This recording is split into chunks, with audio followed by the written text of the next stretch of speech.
राष्ट्रीय गीत वंदे मातरम का ये 150वां साल है और सरकार इसे मना रही है 150 साल के बतौर। और आज से लोकसभा में भी इस पर विधिवत चर्चा की शुरुआत हुई और चर्चा का आगाज़ किया प्रधानमंत्री ने। और कैसे आगाज़ किया उन्होंने?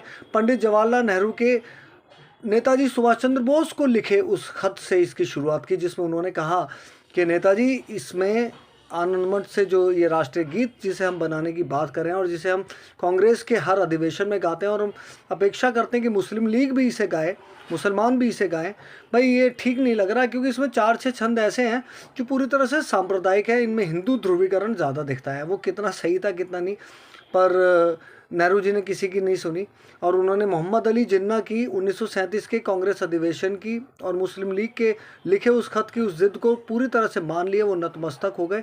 ये आज प्रधानमंत्री मोदी ने कहा और उन्होंने कहा कि वो नतमस्तक यूँ हुए कि जब देश आज़ाद हुआ उस वक्त तक राष्ट्रीय गीत को नहीं गाया गया और देश आज़ाद होने के बाद जब इसे राष्ट्रीय गीत बनाया गया वंदे मातरम को, तो शुरू के मुखड़े को ही इसमें जगह दी गई, जो आज वास्तविक स्वरूप में हमें दिखाई भी देता है, जो हम गाते हैं, सुनते हैं, गुनगुनाते हैं स्कूल कॉलेजों में, हम भी खुद भी।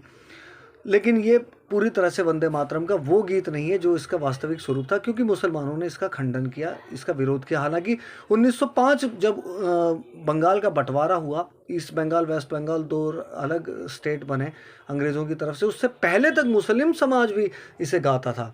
लेकिन अचानक ऐसा क्या हुआ? ये हुआ कि बंगाल का जो बंटवारा था उसका विरोध किया था हिंदू समाज ने, इसलिए मुस्लिमों ने भी वंदे मातरम का भी विरोध करना शुरू कर दिया। हिंदुओं से जुड़ी हुई वो हर उस आस्था के प्रतीक का विरोध करना शुरू कर दिया, चाहे वो राष्ट्रीय ही महत्व की क्यों ना हो, सबके लिए ही क्यों ना ज़रूरी हो।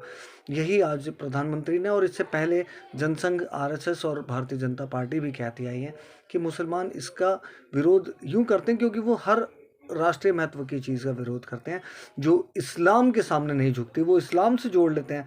अब एक नई राष्ट्रीय बहस शुरू हो चुकी है कि जब 1905 तक दोनों पक्ष इसे गाते थे तो अब क्यों नहीं गा सकते। एक नई चेतना का ये दौर है, तो क्यों ना हम राष्ट्रीय महत्व को पहले रखें, राष्ट्रीय हित को पहले रखें। ये बहस अब छिड़ चुकी है वंदे मातरम के जरिए।